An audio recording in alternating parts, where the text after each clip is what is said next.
So labeling buying committee members. This one is super easy. So we have a light one following the last one. So what you want to do to start is figure out, do you know job roles or titles or functions that are likely to be a certain buying committee member? You might or might not know this, and this might have to be done manually by sales. And we have an automation to remind sales to do that as well. But let's say, let's say, like I said earlier, you know that the decision maker is always a VP of marketing, a CEO, or a COO. That's just always what it's been.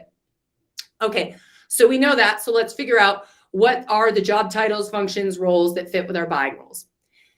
Then let's see if we want to actually label a buying role for everybody in our CRM or only the accounts that are labeled as a target account. So making that decision as well. So then the features that we're going to use are the buying role, which is a contact property, the job title and function, which is a contact property, workflows. So let's go ahead and go live. So let's go ahead and take a look at this workflow to label the buying role based on the buying committee, based on the job title.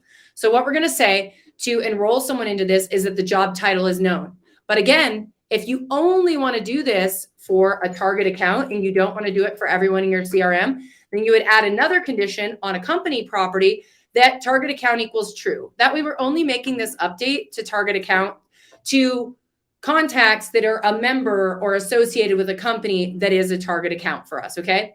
So then what we're going to do is we're going to set up our if-then branches. So for our decision maker, let's say we know that job title needs to contain any of CEO, CMO, COO, VP of marketing, VP of operations, president, or vice president, okay? So we know those are always our decision makers.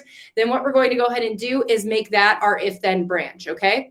And then for our second one, we have our budget holder. So if we know it's always CFO or somebody in finance, and we might want to condition that further, right? So we're going to choose job title as the contact property and then contains any of these. So maybe with finance, it needs to say finance and director or head and finance, right? So I made this just finance, but you can be more defined if you would like to be.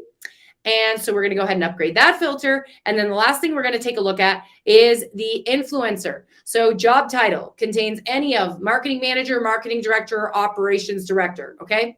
So now that's our if then branch. We're going to save those.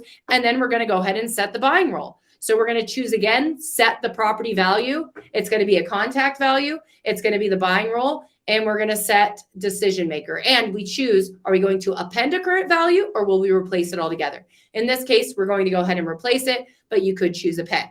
We go ahead and do the same thing. And I like to do the good old duplicate so that you can just clone the action and bring it right on over and then just change which buying role it is that you're setting it to. So if it's not met, we're going to call the person a champion, not a budget holder. Sorry, champion. There we go. All right.